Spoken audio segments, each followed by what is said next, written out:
Dobrý den, vítám vás znova tady na Veggie Festu a děkuji, že jste se tady všichni přišli podívat na diskuse s mezinárodními aktivistmi.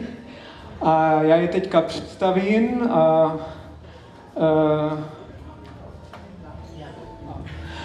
Ze Španělska Iago Prada.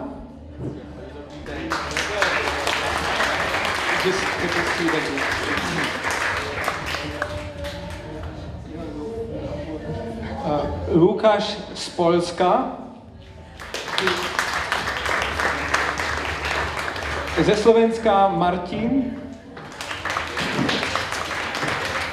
A z Anglie Chris Heinz.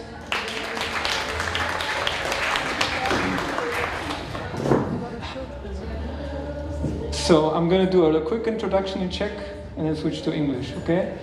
Tak, my jsme se tady setkali, protože veganství se furt šíří dále a nejlepší je to propojit s jinýma zemima, takže jsme si pozvali tady z těchto zemí tady ty aktivisti, takže oni se sami představí a teď to bude v angličtině. Já něco řeknu o sobě, teď v angličtině a pak se každý představí, jo?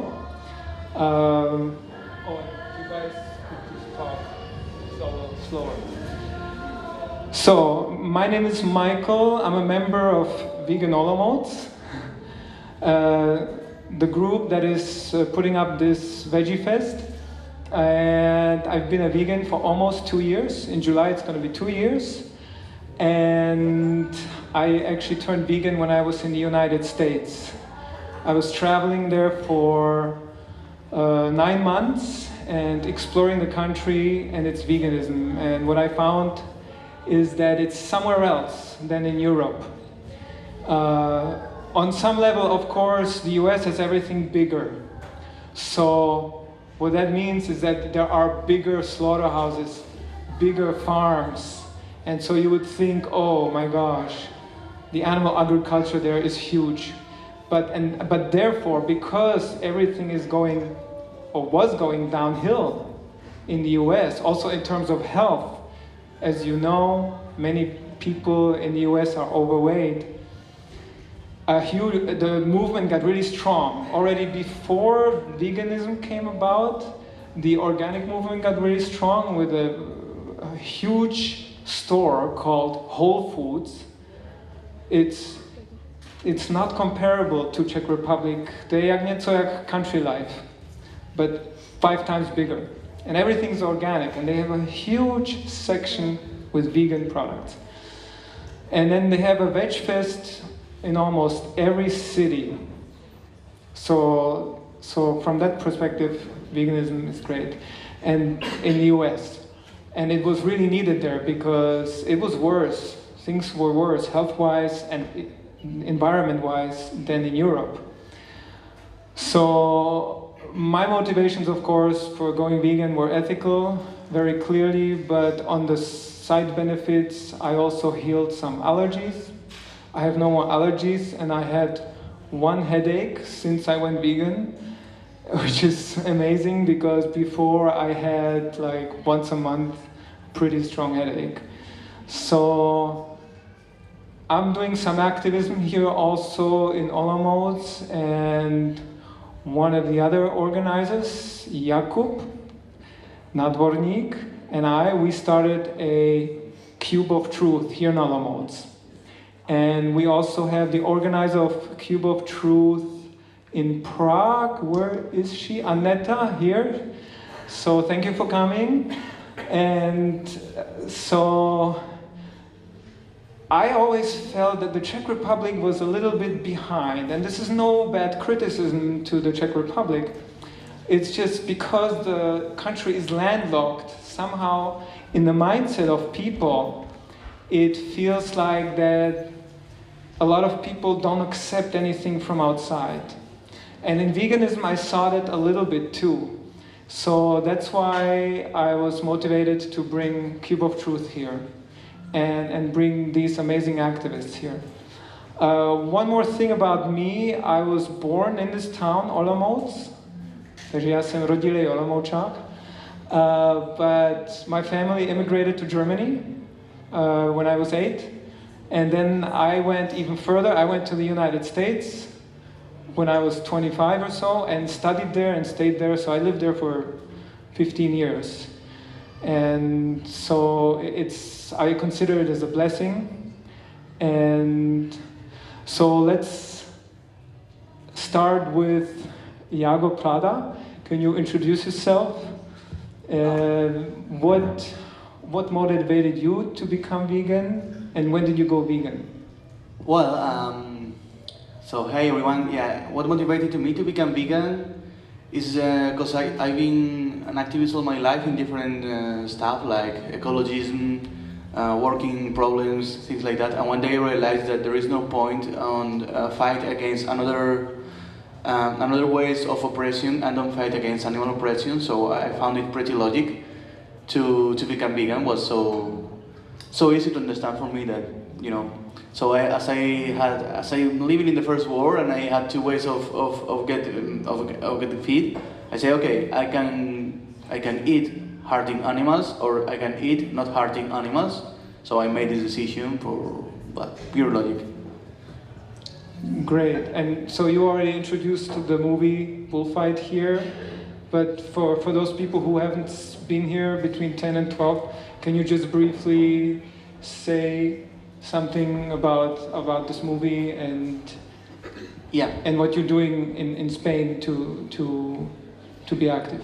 Yeah, so the movie that we premiered here before, Bullfight, was a documentary that showed what a bullfight is. We filmed a full bullfight with 6 bulls, and we just put a speaker commenting all the time what happens to the bull from the most scientific point of view as possible. So we used 7 cinema cameras, 10 ultra directional microphones, and we got something that never got before, and nobody's gonna be able for filming the game. Now we are touring around Europe, different cities, showing as well this exposition of photos and weapons, and of course the movie, because we want to let everybody knows what a bullfight is, and what happened in Spain and around all the world, in another 10 countries more, about this topic about bulls using as a way of entertainment. Yeah. Thank you. Lukáš, you are from an organization, Otvarte Klatky, did I say this right? Perfect, Otvarte Klatky. In Czech it means Otevřete klece. So, can you tell a little bit about this organization? Otvarte Klatky is an organization started like 5 years ago, and the main issue, the main thing that we are taking care of is the farmed animals, and we are trying to improve the conditions that those animals are living in, and this is the main concern of our organization. What I'm doing there is kind of like vegan outreach and promoting plant-based diet, and I'm doing this by the organization of fest like this. We are doing the festivals, like 8 festivals all around Poland. It's called Vegan Mania. And those are just events with vegan food and events that are promoting everything around plant-based diet. Great. And so, when did you go vegan? I went vegan like 2 years ago, but I think that it was just a natural step forward after like becoming a vegetarian. Of course, right now I'm wondering why it took me so long, because I was vegetarian for like 15 years. Wow. And to be honest, as I said, becoming vegan was just a natural step, and the reason why I became vegetarian was, and I don't know if I should say it out loud, but the reason was that most of my friends were vegetarian, so I just wanted to be like them. So there wasn't much of a thinking behind this. I just didn't want to be different. I mean, they were cool. And why I'm saying this is that I think every reason is good to just reduce meat consumption. If you have a friend that is nice and is not eating meat, maybe this is the reason good enough. If you just have a terrible headaches, that's the reason good enough. So Of course, after years, I know much more about the conditions and the ways of how animals are abused by the meat industry. So it's like good to know that I made the right decision. But at the beginning, I just don't want it to be a weirdo. So yeah, and usually. Thank you. Usually you would think it's the other way around. If you have a group of friends and you're the only vegan, I feel sometimes this way here in Olomouc with some friends, that you're the weirdo, but... yeah, I was lucky enough. You were very lucky. And, okay, so... And so your motivation were obviously the ethical side, like... Yes. I think most of us can agree on this. So, Martin, you are the main organizer of Veganské hody in Bratislava. Yes. And I've always wanted to go there, but hopefully this year I can make it.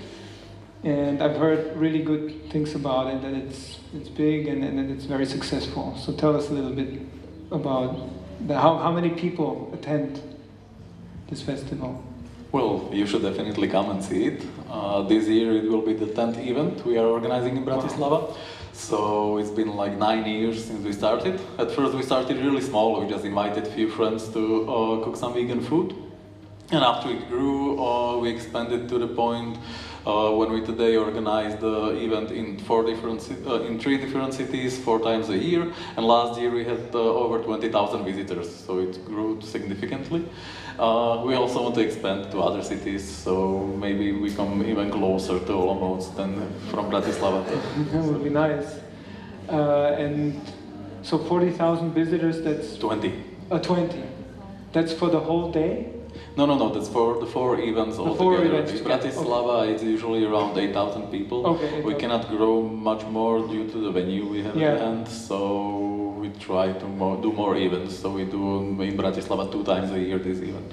Okay, and is it similar to what you see here today in terms of some food stands, some activism, some clothing and music? Well, judging by all the vegan fairs and Veggie Fest and stuff like this I've seen, they're all pretty much the same, but there are some details that are different, but the idea is basically the same, to show the people how the variety of vegan foods, how tasty they are, how affordable they are, and also to get to know some ideas behind the veganism and animal rights movement during sessions like this, so it's pretty much the same. Yeah, and so what motivated you to become vegan? What was your journey, if you can briefly describe? My journey was long. I think it was some 14 or 15 years ago that I got together with the local Food Not Bombs group, and I became a vegetarian right after that. So from the beginning, it was not only the ethical issue for me, but also the environmental and the political issues. So for me, it was a broader set of ideas and motivations to go vegan. So I started as a vegetarian because there were not many options in Bratislava to eat vegan that time. That was also one of the reasons why I decided that we need to do a vegan fair and get some more restaurants in this city, because I'm hungry and I want to eat vegan. But I also love cheese, so it took quite a long time to get to the point that I could exclude the cheese and start eating vegan cheese finally. And have enough vegan restaurants in Bratislava, so I probably went vegan maybe some 4 years ago, not really sure, I don't count it anymore. Great. Okay. So that's my journey. Okay, so Chris Hines from the UK. Hello, that was loud. So you're quite the activist over in the UK, as I hear, and you do a lot of different activism, including Cube of Truth and Save Movement.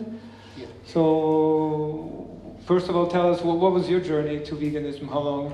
Okay, so it all kind of started back in 2002. So when I was younger, I was a bit of a punk kid. Used to listen to lots of punk and ska bands like Real Big Fish and Less Than Jig. And there was a band called Goldfinger, and they released an album called Open Your Eyes. And there's lots of animal rights themed songs on this album. And as well as that, there was a video called Meet Your Meat. So I sat down and decided to watch this video, and I was just shocked. I could not believe what I was watching.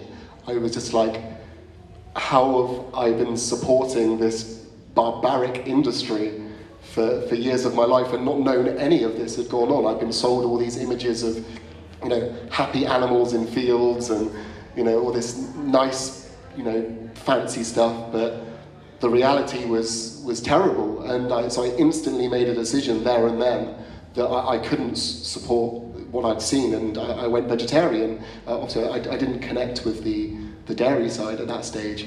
So I was vegetarian for 15 years, and purely because I didn't know about the dairy industry at all. I had no idea. I kind of thought that cows just produce milk and they're not getting harmed, and it wasn't that bad. And then it was only 3 years ago now, and my ex-girlfriend decided she wanted to try veganism, so I was like, yeah, well, we'll try it together. And I watched Gary Yourofsky's Best Speech Ever, and just mind blown. Recommended. It just opened my eyes to everything that that these animals were going through. And again, I was just like, I can't support this. I can't support an industry that's harming animals for a product that we don't even need at all. So, and then it motivated me so much that about 6 months after I became vegan, I became an activist, and then been doing stuff ever since. And you said you know Earthing Ed? Yes. You guys do some activism, and so you do mostly the vigils and the Cube of Truth, or is there any, I think I've heard a lecture at a university that... Yes, I do quite a few things. So I do university and college talks. I'm an official talker for the Animal Aid charity in the UK. As well as that, I'm making a documentary about vegan musicians called Taking Note, which is inspired by the fact that music motivated me to change what I was doing. And I'm one of the organisers of the Devon Animal Save group, where we go to bear witness at slaughterhouses. I'm also the organiser for the Devon Anonymous for the Voiceless chapter, and an online activist. I run a YouTube channel, and I'm actually starting my own animal rights organisation within the next few weeks. We're looking at doing investigation exposés, online activism workshops, things like that. The song's going wrong there. Okay, I think we're good. So, what do you guys see as a possible common ground for international cooperation between the different vegan groups? I mean, we have Anonymous for the Voiceless, which again is a non-profit organization, not to be confused with any other anonymous hackers or a complete different group. And they are doing these cubes of truth. Basically, people stand in a cube with a laptop and showing video footage of slaughterhouses, and then people can just walk by. It's a very non-invasive way of activism. Nobody's forced to, hey, you gotta watch this, and hey, you gotta talk to me, I wanna convert you to vegan. None of this. Everybody does it out of their own will, so it's very effective. But do you guys have any other ideas of how can the international cooperation between groups be improved?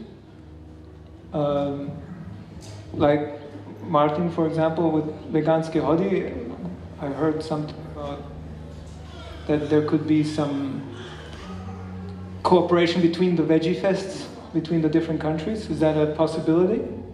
Oh, of course, there are many possibilities how to do things together. And the common ground can be quite big, basically. But the example you are talking about, we are applying for a Visegrad Fund that is mostly about development of international cooperation in Visegrad region. There is Poland, Czech Republic, Slovakia and Hungary, and we are trying to use this to develop our vegan fairs in the region. So this is one way we can collaborate. But the more important part on which we should collaborate are the structural changes that actually can influence not a few people, not dozens, not hundreds, but hundreds of thousands and millions of people. That's the reason why we can work together on bases such as Open Wing Alliance, which is a rather new project. It's like 2 years old as far as I remember, and it's an alliance of animal rights organizations that are trying to change the corporate social responsibility policies of different companies dealing with food. So in this case, they're trying to banish caged eggs. And this is something, or the concept of cooperation that is pretty effective, because when you can get together maybe 50 or 60 organizations from 60 countries, that is something pretty impressive and also very intimidating for the companies. And this is really bringing its outcomes. And I think this is the way we can actually change the world much faster, if we work together on the issues that we can really push through in a short time. So. And you think they can be pushed in politically too? For example, like concretely here to the EU legislation this way? Of course, there's probably no other way, because if you want to change the legislation right away, while there is a steel industry with no limits, you have to fight their lobby, which has a lot of money, and US and a bunch of non-profits have basically not a lot of money, usually no money at all to work with, so it's not very even ground. But when you get to the point where companies decide not to sell caged eggs anymore, then changing the legislation is pretty straightforward process, because there is no opposition. Nobody would go against it, because they are leaving the industry anyway. So it would be much easier to push a European-wide ban on caged eggs when there will be no plans to sell caged eggs anymore. So this is basically the shortest way for legislation change. It actually already exists, but the companies don't follow it, unfortunately.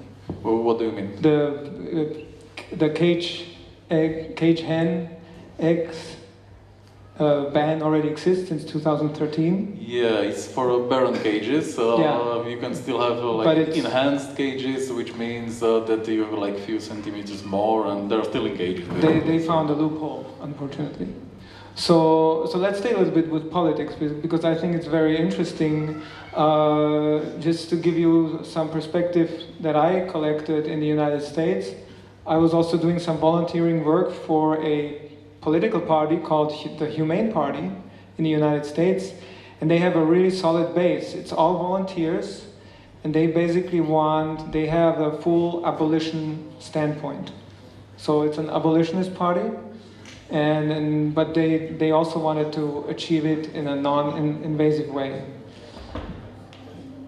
So my question to you guys is, how is the political situation looking in, like, what is it in Spain, and especially also for veganism and for against bullfighting?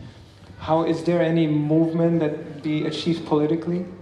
Well, I can tell you more about bullfighting actually, because well, it's a topic I studied for the last 3 years, but as well as veganism. Veganism is not really new in Spain. It's, or at least it's my impression when I travel and I see how the rest of the world is. What I see that Spain is pretty probably like France 20 years ago, just to make you an example. About bullfighting, especially about all kind of shows with animals. It's pretty complicated. Is there a big lobby? I will say yes, but not actually. No, okay. No, bullfighting is protected by the Constitution, because what the Constitution says that every government should protect every traditional spectacle. So the law says that bullfighting is a traditional spectacle, so you cannot ban bullfighting in Spain. It's impossible to do. Catalonia tried. Now they say this law is illegal. Canary Island tried, but nobody cares because it's Canary Island. Yeah. And the Germans care. Yeah, well, And the Czechs now too, they fly a lot. but I mean, nobody's interested in bullfighting there, so they don't care if it's illegal or not because people is not interested in. And about the legal situation, yeah, now they're trying to turn bullfights into bullfights without blood. So they are doing something similar of what they are doing in Portugal. They are not using these weapons. They are doing the show, but in another way. But it's still so terrible for the animal because the level of stress are so high between the fight. He needs to be 24 hours into 2+1 meter square box, without food, without drink, without anything else. Which is an animal that used to be in big landscapes during the day with more bulls. So he raised a high level of stress before, and which is even higher than the stress he feels during the fight. So the legal situation, well, we have more than 1,500 shows with bulls and around 18,000 shows with animals, like this one that they hang a dog through his legs between two posters, two sticks. And the game is just to take off the head. So they do really terrible things, and all of them are legal because it's traditional.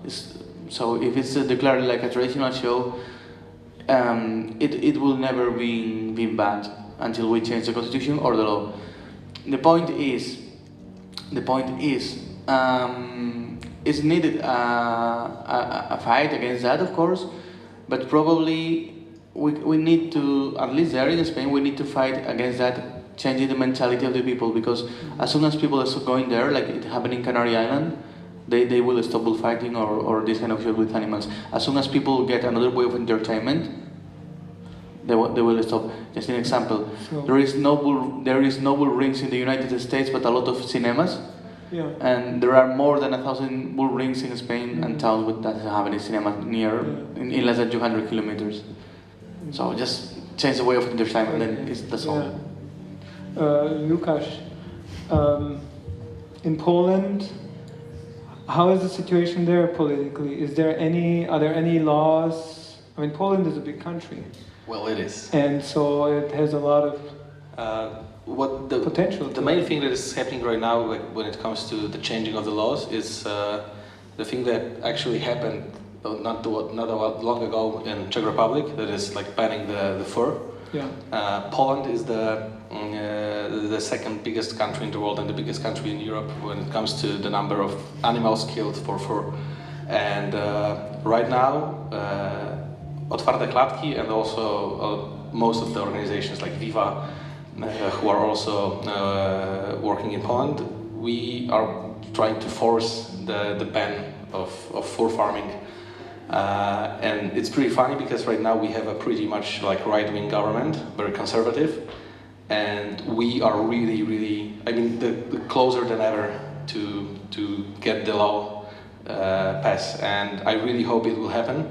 Of course, we can't say anything for sure, but this is the thing that is happening right now, and just to give you the good perspective, in Czech Republic, when the law just passed through, there was 7 fur farms in the whole country. In Poland, we have, I'm not sure about the exact numbers, but those are like hundreds, like 700s, 800s. So it's huge industry, huge lobby. And this is the biggest fight that is happening right now in Poland, like in the terms of animal rights. But there's also like the whole vegan thing that we are talking about right now. I feel that in Poland this is really rising, and it's in, like everyone is excited about plant-based food. There's like Warsaw, for example, is the 3rd city in the world when it comes to the number of vegan places, vegan options, after Los Angeles and Berlin. And everyone in Poland was surprised about it because we just didn't notice that it happened. I understand that I have a bit different perspective because I live in a quite big city, Wrocław, but it's happening everywhere. There's like big chains of stores that are introducing like vegan options. It's easier than ever to like go vegan or just to reduce the meat consumption, it's not a problem at all right now. This is thing that makes me really excited about the direction of things that are coming. That's wonderful to hear. So I feel like it's similar like here in the Czech Republic, because also Poland and Czech Republic share some economic ties. Yeah, I just think it happens a bit faster because of the scale. Like Poland is a bigger country, bigger, so yeah. it's a bigger market, and a lot of like big food chain stores just finally noticed that people are looking for plant-based alternatives, and they are like widely available right now. And people who are eating meat on a regular basis are also choosing those options, which is also like really, really important and good for the cause that we are all like talking about. Yes. And in the UK, I think veganism is even somewhere else compared to like these countries, Poland, Slovakia, and Czech Republic. Can you tell us a little bit how when you go to a Tesco in the UK, somebody told me that like there's a huge vegan section, just like I know it from the United States. There's a huge vegan section, and you can just go to one store and buy everything. Here, like in Olomouc, Prague is better, but Olomouc, I have to go to 4 stores, and I'm still not satisfied. And and then I buy something online, buy vegan cheese online. No, just kidding.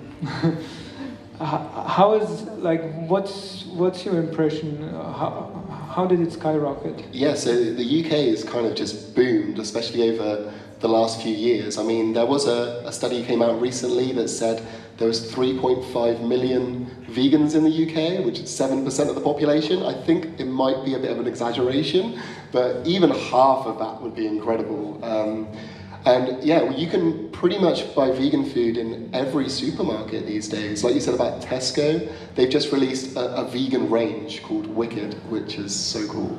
So you can go in and buy these sour bread pizzas and kind of pasta and meatballs, and yeah, don't have to go to specialist shops anymore. Most of the big supermarkets are doing, meatballs and chicken nuggets and meatballs. It's just got super, super easy, and it's really exciting. Yeah, and also in terms of activism, you guys have an advantage, for example, compared to the Czech Republic, because if we do a vigil here in the Czech Republic, we have to announce it with the city council. And then what happens is that the police will arrive, but they won't intervene because they know it's announced. But they will alert the slaughterhouse, hey, there's some crazy people in front of your doors. So what happens is the slaughterhouse reschedules the trucks with the animals. So basically this is what happened now in the last Save movement in Bučovice, near Brno. So how does it work in the UK when you want to organize something like that? We just show up. We don't tell anybody. We just keep it a secret. Luckily, the UK laws they work quite well in our favour. We have a right to protest and all that kind of thing. So yeah, with things like the slaughterhouses, for example, if we know, like with you, if the slaughterhouse will cancel the trucks, we just don't tell them we're coming, and we just show up, and then they have to deal with it. What I would say though, as you said, they said about the crazy people outside. I think the crazy people are inside killing the animals, don't you? I totally agree. I think everybody agrees, right? And so you guys do a lot of them. I mean, most footage on social media is from the UK because of this. And is there any possibility to go inside the slaughterhouses? Very rarely. Most of the time any UK activist has been in the slaughterhouses is because they've decided to walk in. Luckily in the UK we have very good trespass laws, where to trespass onto someone's property is not a legal offence, it's only a civil offence. So all they can do really is ask you to leave, and if they wanted to take it further, they'd have to take you to a civil court, not a legal court. So they slap you with a fine, but no one's ever been fined. But yeah, the UK has got, I think, more save groups than any other country in the world at the moment, which is pretty incredible. I went to a cow slaughterhouse on Wednesday, going to another one next Wednesday, a chicken one on Thursday. So yeah, the UK Save Movement team are really getting out there, yeah. Well, that's wonderful. How is it in the other countries, this type of activism? Have you guys done anything like this? Me personally, I didn't do any investigations, but Otwarte Klatki as an organization is doing investigations a lot, and we went public as an organization when we published our first investigation from the fur farm. In fact, just the trial just ended because the owner of the farm sued us because we claimed that it was the footage from his farm. He claimed that it's not. And after 4 years of trial, like the court decided that we were right, and so we are doing investigations, and this is one of the quite important things like every organization should do, I think, because apart from trying to save animals just on site, you are reaching the public with the footage, and you are able to show the people how it really looks, and just get the publicity that is really necessary to be able to tell the public what you really want to achieve and what is your goal, because otherwise they won't be listening to you because no one cares. And so we are doing the investigation. I'm not sure because I'm not responsible for this in the Otwarte Klatki, but I bet that in Poland, if we would have the same problem that you have, like announcing the event, then we just wouldn't be announcing it. Yeah. And then, as I said, we had a trial once, we won, so we would. I don't know. I hope so. I mean, I really hope that everyone in the Otwarte Klatki would do this. I would do this. Yeah, it's great. I mean, it draws so much attention. We got so much media coverage. There was a veggie parade. There's a veggie parade every year. This year, I think it's June 9th in Prague. And I went to the last veggie parade, and there was, I think, 1 or 2 articles in some unknown newspapers. And this animal save was in all the major newspapers. So this is really great. We found a workaround. There's actually a group of 2 girls from the Netherlands and Norway called Activism on the Road. You can find them on Facebook, Activism on the Road. And they travel through Europe, and they just join people like us to support in our activism. And so we figured that next time in Czech Republic, it is allowed to come unannounced if we bring a priest. So, because it's a vigil, so that might be a possibility. How is it in Slovakia, this form of activism? Are you involved in any of this? Not really, we don't do stuff like this. So investigation is something we should really do in the future, but we are not doing anything right now, and we don't do the vigils and all the Cube of Truth and stuff like this. There was one Cube of Truth event in Slovakia, but I have no idea how it ended up. Oh. How it did. How it ended up, okay. Don't worry about it. So maybe they will still come. And in Spain, this form of activism, are you somehow involved also a little bit, or you know any people who do this? Yeah, well, I'm more involved in anti-hunting activism and, of course, animal fighting. And basically, what we do when there is there are a few tournaments in the year for hunting hot foxes, and we just go to the forest, just 200 people coordinated, and we just make noise to make fox escape from hunters. So. Wow. That's probably the most useful way that we found for keep them alive. And yeah, and also we go to the small village where they have this kind of werewolf fighting, where they put fire on the horns and these kind of things, and we try to save the life of the animal. Usually we are different groups from different parts of Spain. It's like we don't have a name, we don't have a logo, but we have a really good communication between us. So even we don't know each other, we know where the other people are, and in towns where there are 15,000, 60,000 people pro fighting, we are 200, 300, but we fight pretty good in this way. I think so. So very strong. So now I want to open it up a little bit, not all the way to the end, but just for now, if you guys have any questions, now is the time. Anybody has any questions from the audience about veganism? For you, mister, I don't remember your name, sorry. I just... Do you mean me? Yeah, I mean you, sorry. I just wanted to ask you about your, you mentioned earlier, you had also some political reasons for become vegan. Could you tell us more about that, please? Yeah, that's a bit longer topic, so I will just touch the surface. Yeah, briefly. Basically, the time when I explored this topic, which was those 14 or 15 years ago, the basic political issue there was, which still I believe remains until today, that most of the farm animals in Europe are fed grains that are not grown in Europe. They're imported from other countries.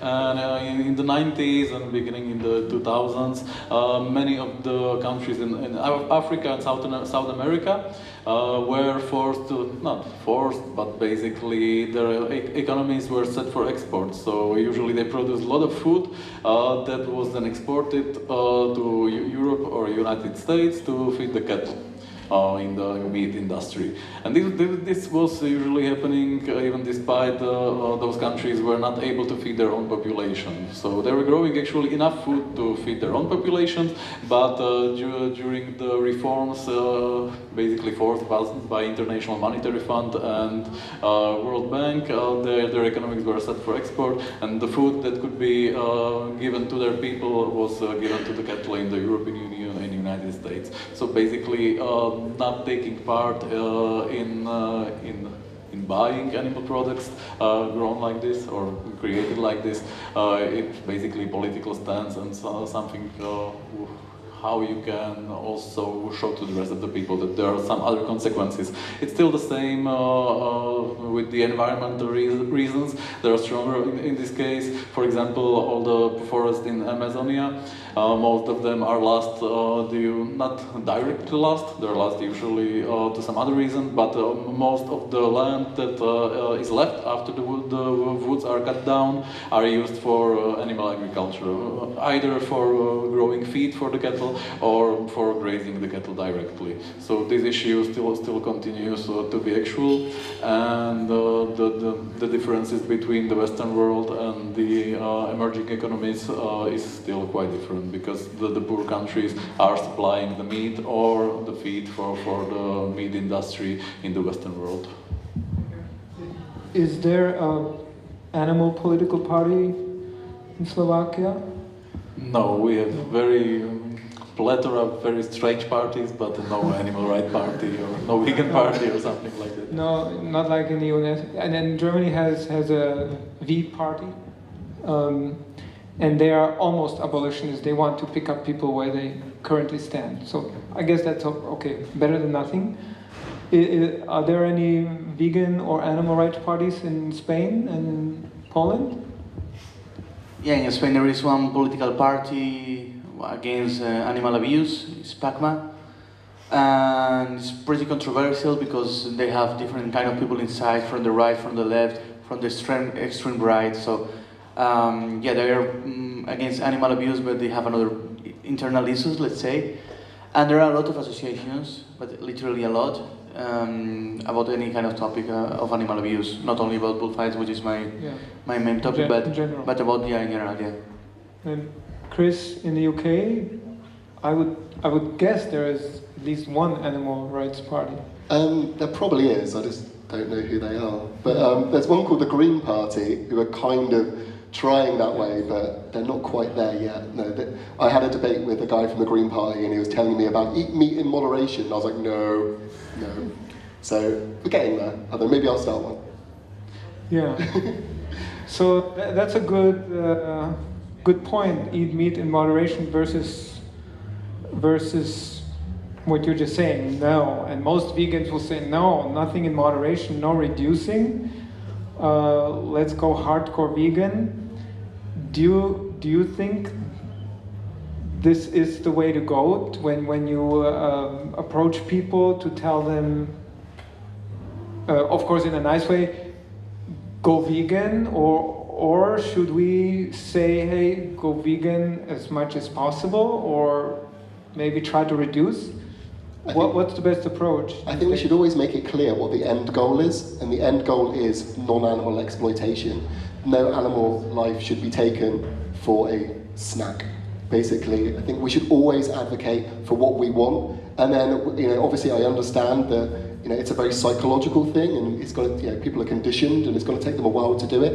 So if they drop below that bar, that's great, as long as they know that this is the goal. I think we should always make it clear that non-animal exploitation is where we are aiming for. And anything below that, I mean, you think about if someone's punching a child, say, you wouldn't say, oh, could you just punch him twice?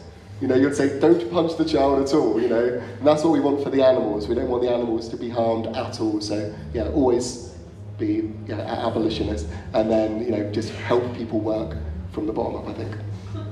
Yeah, it's a process. I also wanted to add that for me, actually, it's been a process for 15 years. 15 years I was vehemently against animal testing. That's a big industry too, unfortunately, and so I started buying only vegan or organic cosmetics. Why I didn't make the switch with the food, I don't know. Then I went vegetarian just 6 months before I went vegan. So, speaking of that, we have, and I'm sure you guys know this more than you guys. So this is kind of the only fresh vegan milk, mleko, in the country. I think most of them are just in the cartons. Do you guys have anything in your countries like this? Like fresh, like in the US, they have like 5 different companies that do this kind of milk, almond milk, coconut milk. Do you have any? I would rather get back to the last point of this. Okay, well, sure. So we can have a discussion about milk later and drinking. Yeah, we can talk about milk anytime. Yeah. So I think this is much more important. No, it's much more interesting now. So I'm on the opposite side of this idea. Okay. We have also data that shows that it was about 84% of vegetarian and vegans actually fall back to the eating meat during their life. We don't have answers why this is happening. One of the ideas is that the pressure is too strong. Like to force people to go to 100% vegan probably makes them much more open to fail. And to fail completely. Because if you set the bar too high, like you have to go 100% vegan, or you are a murderer, or part of the problem, not part of the solution, you basically make the issue with 2 options. Either you can make it 100%, or you can go back to anything you want, because you're basically, it doesn't really matter if you eat 99% vegan or 0% vegan, you are still the bad person. I'm more on the other side, which also is backed by behavior science, that shows that incremental changes are something that are more sustainable and also more achievable for the people. Just to add more vegan options, to change few meals a week or few meals a day, and just to become more and more vegan, or as Melanie Joy stated it, be as vegan as possible right now, because that is the way we can reach much more people than asking them of something that is completely imaginable for them. At this point, people can't even imagine vegetarian food, not even going 100% vegan. But we can ask them to start reducing. And when they start reducing, on the scale of the whole population, we can make incomparable changes when compared to changing a few people to go vegan. Just very simple mathematics. When you can make 1% of the population vegan, the impact is basically the same when you make 100% of the population eat 1% less animal products. If you can make 10%, and this is basically nothing, 1% of the animal products. If you can make them reduce 10%, you can achieve much more than the movement has achieved in this whole 40-year-long history, because basically there's no country that you have 10% vegans. And this is like, if you can imagine like taking 10% of your steak or 10% of your milk or egg intake, this is something that can be done by anyone. And when we can scale this down, we can make the meat industry weaker, the animal products more expensive, less affordable, and the road to veganism is getting much more easier for everyone. So that's the idea why I don't think asking people to go 100% vegan is not the best course of action. And we actually don't ask people to go vegan. We ask them to go not as vegan as possible, but not to go 100% vegan. Can I respond? Yeah. Yeah, so I agree with a lot of what you're saying. I think that the main point that I was trying to get is that we should make people aware of the goal, where we want to be. Obviously, I understand from a purely psychological point of view, there is the foot in the door method, as it's called, where you ask someone to do a small thing first, and that then allows them to do more, and I'm totally for that. Like, you know, I didn't go vegan overnight at all. Like, you know, it took me 15 years to go from vegetarian to vegan, so I fully understand that. But what I do find is if you tell people in a real sense that, you know, veganism is the goal, we want to not harm the animals, but I understand that you've done this all your life, and this is a habit, and it's a condition, and if it's going to take you a month or 2 months to get to that point, or to work towards it, that's great.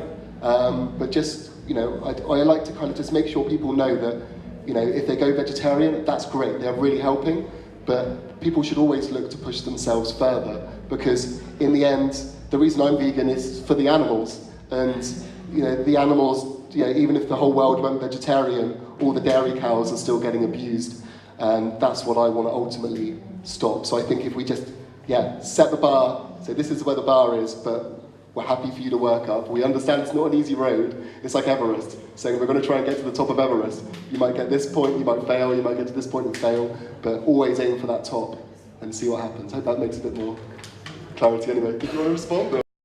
Just a short response. Yeah, go ahead. This is a good approach. One thing that is there, and I think the behavior science says the same thing. If the goal is still there, it may seem like you are luring someone into a trap. Like you're asking, like, let's reduce, eat less meat. But they will ultimately see, like, this is not about reducing meat. They want to make me vegan. So there's the question if to just give them this information, like we are trying to make you vegan, but just should do it with small steps, or not tell him this thing, and just not tell him that just not tell them that, okay, go vegetarian, that's our ultimate goal. I think the way is the best way to do this is not to tell them the ultimate goal, but just not tell them that the step they are doing is the final step. Like, this is the step by the way, and just add another. But there's something that can be discussed, and we can get some data. Yeah, but I think Lukáš had something. You said it's going to be short reply. No, go ahead. I just want to say two things. One is about the bar reference. It's like when you are showing the people this is the bar and it's too high, they won't even try to jump over it.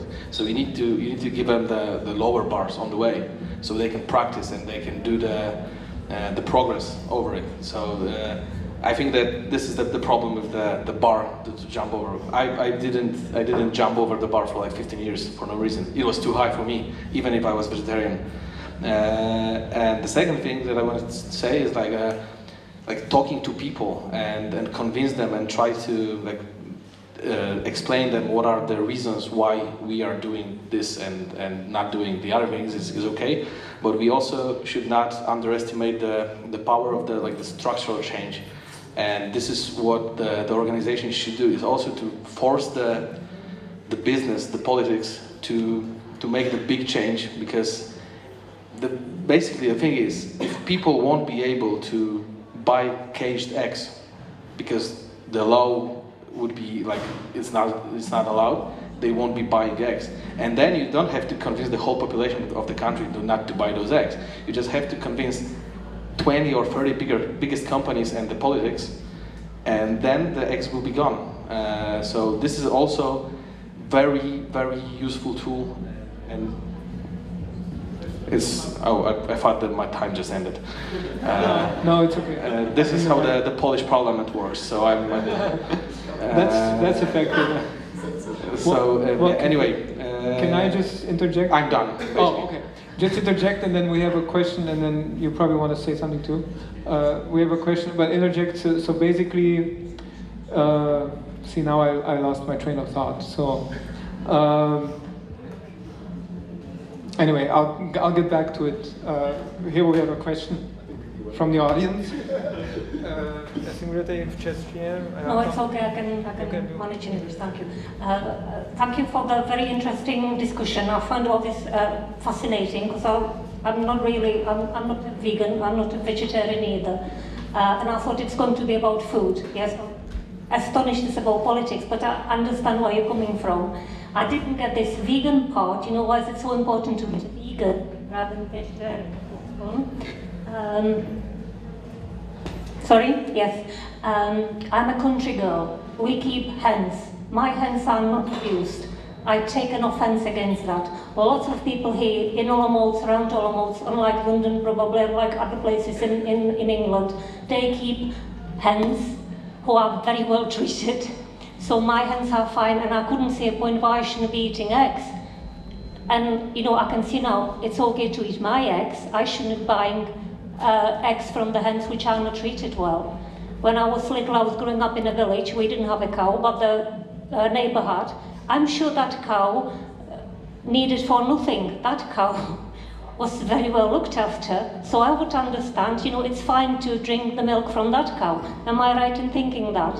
So I think the point is to treat our animals well, and then we can not be, we don't have to be vegan, we can still be vegetarian if you are not, you know, if you don't want to sacrifice their lives for your stomach.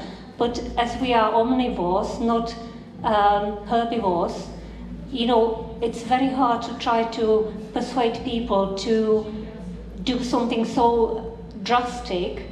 And I can understand your argument, but you know, lots of people maybe here are coming from a different circumstances than somewhere where you can't keep your own hens and treat them well. Yeah. Thank you. I mean, no, good question. So, as far as keeping your own hens is concerned, I mean, the most ethical way to eat eggs is to eat the abandoned eggs of a backyard chicken, because then if they've laid them and they've abandoned them, then they're just waste products, and if you want to eat them, I can't tell you not to. So yeah, but I mean, as going back, I think the main thing I wanted to touch on there was you mentioned about the dairy cow.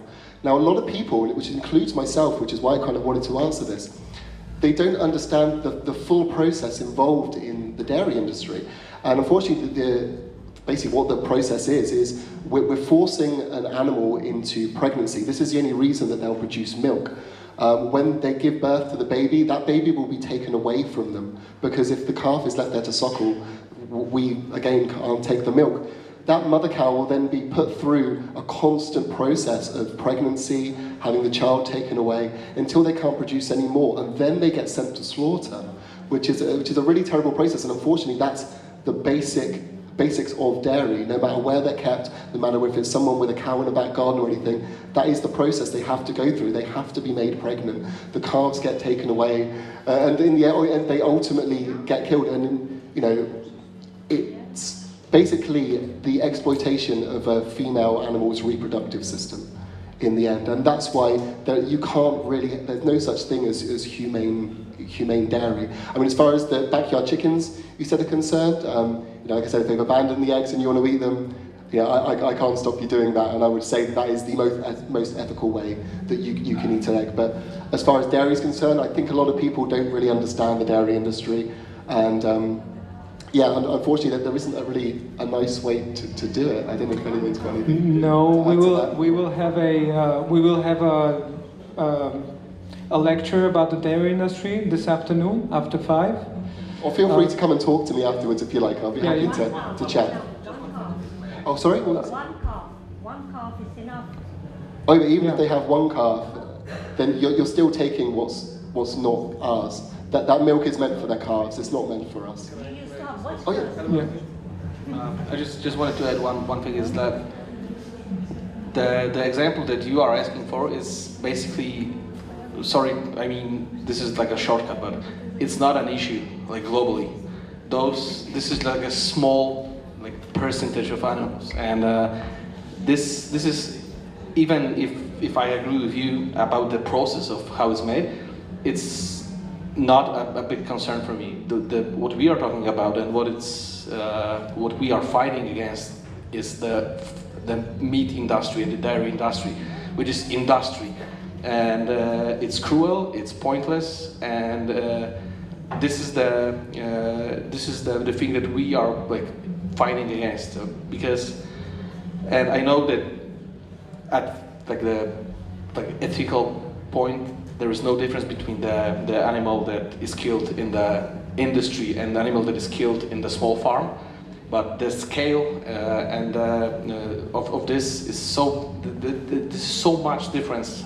So, I mean, this is not a thing that concerns me as an activist at this point that we are right now. Right now, we have to deal with the huge, strong, powerful industry. And about the eggs, if I would have a hen, I would eat those eggs. I live in a city, I don't have hen, unfortunately. This is the ethical way to get eggs from the animal, so no worries about it. I wouldn't, I mean, I can't condemn it either, but I wouldn't eat the egg. I tried it 2 months after going vegan. A friend of mine had in the backyard a hen that laid 1 egg per week. He gave me 1 egg and I was like, here, have the other half, I don't like it anymore. So that's, your taste will adapt. But I just wanted to say 2 things about, and this could be an endless discussion, but check out some videos on YouTube that scientifically prove that actually humans are herbivores. We don't have teeth like a lion. We don't have the intestinal tract of a lion. We cannot process meat. Most meat eaters have 2 to 3 kilograms of meat in their intestines in form of, well, you know what? So it's really, you know, it's evident, but that's not the part of that's not the point of the discussion. The thing is, my answer to you is that yes, it is formidable. It's nice that you're taking care of the animals up to a certain point. At some point, they will eventually die, or will you, or do you have them until they die naturally? Well, they usually, yeah, they taken by birds of prey, by foxes. They die of old age, so they sort of keep disappearing. Oh, so they die. Oh, so this is already very nice. Yeah, I mean, that's a great progress. I would also add something. I think the point Lukáš made is true. It's basically, if you have to eat animal products, this is the best way to get to them. But in the long run, this is something that is also not going to be achievable due to environmental issues, because beef and milk are basically one of the most demanding products, and mostly even in the large scale. So again, the biggest issue is the animal industry, but we are quickly reaching the point where the population will grow so big that we have to choose if you want to eat animal products and feed animals with the food, or if we want to eat the food, because there is not enough room to feed 10 billion or 11 billion people while eating animal products too.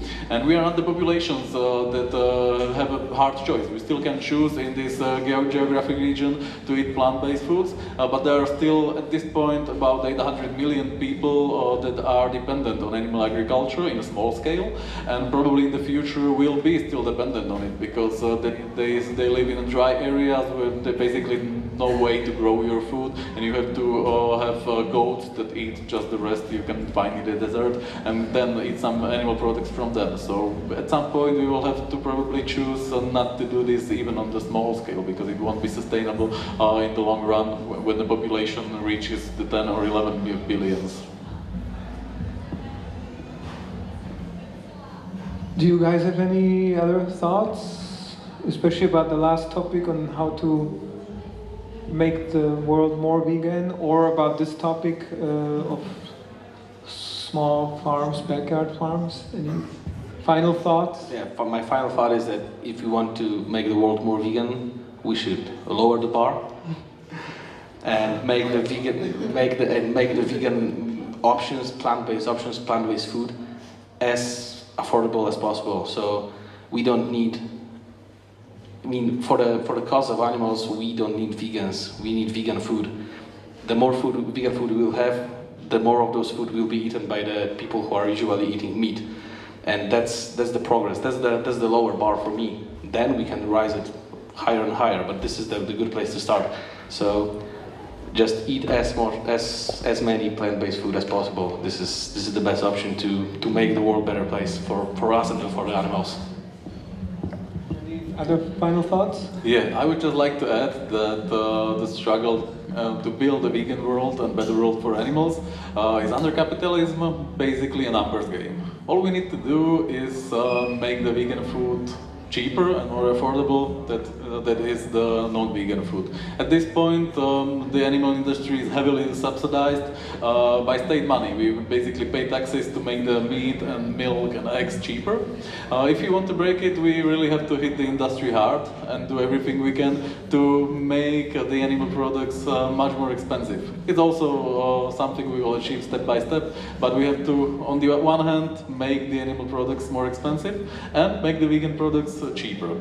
The thing you can do easily is just not to buy animal products and buy as much vegan products as you can, and support anyone that wants to start experimenting with vegan food. Not to tell him to jump over the highest bar that is possible, but just to try, because every vegan food, every vegan meal that will be sold will make the demand higher, make it easier to start a profitable, sustainable vegan culinary enterprise, start new vegan food chains, start new vegan products, and basically make the vegan food much cheaper than the animal product. At that point, any person, vegan or not, when he or she comes to the grocery store and he will see animal product for €1 and vegan product for 50 or 30 cents, the choice will be very simple. And they don't have to see any hard videos of animals towards any violence towards animals. When I think like this, it will be a very simple, rational choice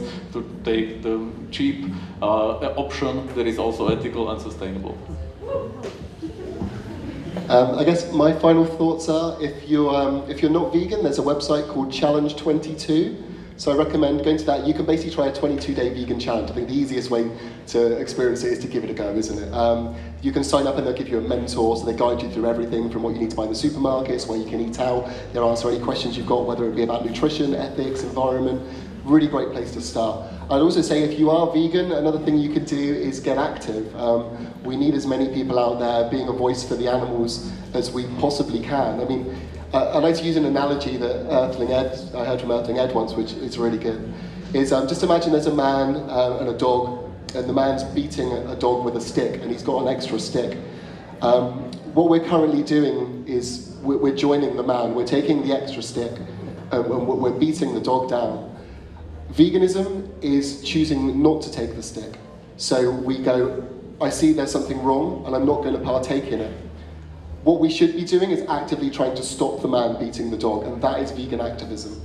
And that's what we all need to be doing. I mean, the animals aren't waiting around for anyone. I mean, you know, if you don't know the pure scale, there's about 70 billion land animals every year being killed, about 2.7 trillion marine animals, and they all need our help. They're going through some really horrific things, and you know, all we've got to do is stand together and say that this isn't acceptable and do something about it, so everyone can be a voice, whether it's in your own way, whether you just want to advocate online to your friends and family, or get involved with a Save or the Cube of Truth or whatever you want. But yeah, that's what I'd encourage. So non-vegans, please give it a go. You'll find it isn't as difficult as it seems, and it's the best decision I've ever made, and I'm sure these guys will probably agree to that as well. And yeah, if anyone wants to talk about activism or just talk about anything, I'm happy to chat afterwards. So yeah, I really appreciate your time. Yeah, thank you. So basically, if anybody, and Iago, you have some final thoughts, and I wanted to say that I think most of these activists will answer your questions, will be available for a chat one-on-one, for a chat on one-on-one. Iago, you're. So talking about how to create a more vegan world, I cannot imagine myself going to my grandma's house, because she's a very poor person, and saying, stop eating your cows or stop eating your chickens, because there's no point in that. It's the only meat she can get. It's the only food she can get. But everyone can do small things. As an example, I remember last summer or two summers ago, I always have problems with that. When my friends invite me for barbecues, there were no vegan options for me. So I started to invite them to my barbecues. So everything was different, because there was a barbecue with beers, music, we had fun, but the food was vegan. So that was the difference. I mean, and with one small action like that, with a simple action like that, you can get something, which is make them realize that probably they are eating so much meat, or make them realize that there are more options than meat and meat. So yeah, I invite you to do this kind of small actions if you want. Okay, thank you. I wanted to also add. I mean, I do agree with all of you guys with how to make the world a more vegan world, or work towards it, is with the products and try to end the subsidies all over the world, not only in Europe. Okay. Technical difficulties. Not only in Europe, but the US has subsidies for milk, eggs, and meat, and so that needs to go like this. The scale needs to tip, and then of course the activism. And I wanted to add that Chris mentioned Challenge 22. It's the vegan challenge, and now they popped up all over the world. So I've been promoting a few vegan challenges, and so in Czech, here is a really great one, veganská-výzva.cz, and so you can do the same thing if you're not vegan. The advantage of these vegan challenges is that, again, nobody's forced to do anything. You can sign up, you get free recipes, free product recommendations, sometimes you get coupons for vegan shops, and you can decide for yourself in 21 or up to 30 days, is this something for me? So I think this is also a good form of activism. There is a vegan challenge in Germany, France, I don't know if Spain has one, but Colombia has one now we do it as well. You have? So in Colombia there is one called Reto Vegano 21. Yeah, that's it. You've heard of it. So it's growing. This is really growing, and this is amazing. I heard that somebody in the back had a question. No? Not anymore? I thought I saw someone. I can ask a question to different time. Well, I don't know. I think we're almost out of time. But if it's something very interesting, I just wanted to ask if just don't as Martin. Just don't as Martin. Does Poland have a vegan challenge? Do you know of any? Yeah, we have. Viva is doing this. It's a 30-day challenge. Great. There's also Veganuary, which is another vegan challenge. And then the dairy industry came kind of against that and created February Dairy, which was it's kind of ludicrous. Sounds like veganism is very challenging. Yes. It's not that. It's not a challenge.